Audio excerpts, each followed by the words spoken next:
વડોદરાના તપન હત્યા કેસમાં બાબર પઠાણ સાથે એસએસજી હોસ્પિટલ ગયેલા કારેલીબાગ પોલીસ મથકના કોન્સ્ટેબલ હિતેન્દ્રસિંહ અને લોકરક્ષક હિતેન્દ્ર કુમારની હાજરીમાં જ બાબરે તપનની હત્યા કરતા બંને પોલીસ કર્મચારીને ફરજ પ્રત્યે નિષ્કાળજી બદલ સસ્પેન્ડ કરવામાં આવ્યા છે. પોલીસની બેદરકારી બાબતે લોકોએ આક્રોશ રજૂ કરતા પોલીસ કમિશનરે એસીપીને તપાસ સોંપી હતી. ત્યારે એસીપીની તપાસના રિપોર્ટને પગલે ડીસીપી પન્ના મોમાયાએ બંને પોલીસકર્મીને સસ્પેન્ડ કર્યા હોવાનું જાણવા મળી રહ્યું છે.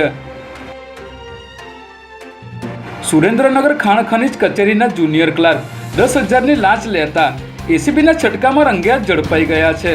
જેમાં કામના ફરિયાદીએ સિલિકા રેતીની લીઝની માંગણી કરી હતી, જે લાંબા ગાળાથી પેન્ડિંગ હોવાથી ફરિયાદીએ આરટીઆઈ અંતર્ગત માહિતી માંગી હતી. જે માહિતી કચેરી તરફથી અધૂરી મળી હતી અને બાકી રહેલી માહિતી પૂરી કરવા જુનિયર ક્લાર્ક અમૃત કેહરભાઈએ 10,000ની લાંચની માંગણી કરી હતી.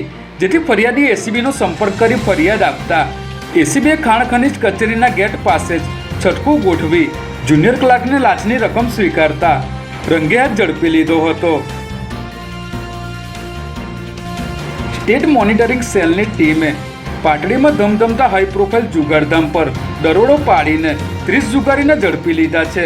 જેમાં સ્ટેટ મોનિટરિંગ સેલની ટીમે બાતમીના આધારે પાટડી વેલનાથનગરમાં ચાલતા જુગારધામ પર અચાનક દરોડો પાડી 5 મહિલાઓ સહિત કુલ 30 જુગારીઓને ઝડપી લીધા હતા. જ્યારે સ્થળ પરથી 4.58 લાખ રોકડા, 3 વાહનો અને 26 મોબાઈલ ફોન મળીને કુલ 6.58 લાખનો મુદ્દામાલ કબજે કર્યો હતો. ત્યારે આ હાઈ પ્રોફાઇલ જુગારધામ એસીબીના પીઆઈના ભાઈ કિરણ ઠાકોરના ઘરે ધમધમી રહ્યું હોવાનું જાણવા મળી રહ્યું છે.